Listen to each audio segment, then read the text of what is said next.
నర్సరావుపేట పట్టణానికి చెందిన నాగభూషణం చీమలమర్రి గ్రామంలో ఒక శుభకార్యానికి హాజరై బంగారు నగలతో ఆటోలో నర్సరావుపేట వస్తున్నారు. నర్సరావుపేట చేరుకున్నాక ఆటో దిగే సమయంలో ఫోన్ మాట్లాడుతూ తన బ్యాగ్ను ఆటోలోని మర్చిపోయారు. బాధితురాలు విషయాన్ని గమనించి వెంటనే నర్సరావుపేట 2 టౌన్ పోలీసులకు ఫిర్యాదు చేశారు. పోలీసులు వెంటనే స్పందించి ఆటో డ్రైవర్ను గుర్తించి బాధితురాలికి ఆమె నగలను అందజేశారు.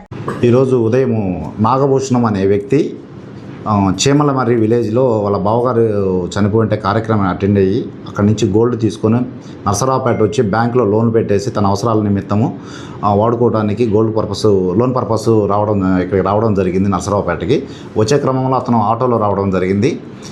ఆటో దిగేటప్పుడు అతనికి ఒక ఫోన్ వచ్చింది. ఈ ఫోన్ మాట్లాడుకుంటూ చేతిలో ఉన్నటువంటి బ్యాగ్ని, ఈ గోల్డ్ సంచి ఉన్నటువంటి బ్యాగ్ని ఆటోలో బ్యాక్ సైడ్ పెట్టేసి మర్చిపోవడం జరిగింది. వెంటనే ఇతను ఈ ఫోన్ మాట్లాడుకుంటూ దిగేసి అతను వెళ్ళిపోయాడు.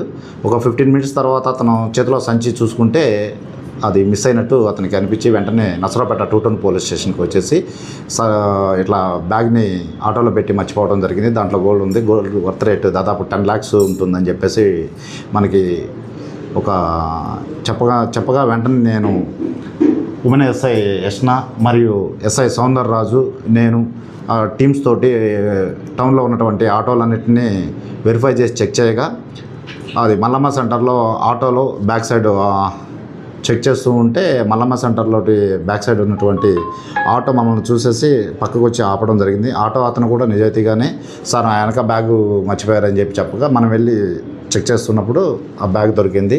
ఆ బ్యాగ్లో ఉన్నటువంటి 10 లక్షల రూపాయల గోల్డ్ బాధితుడికి వెంటనే అందివ్వడం జరిగింది.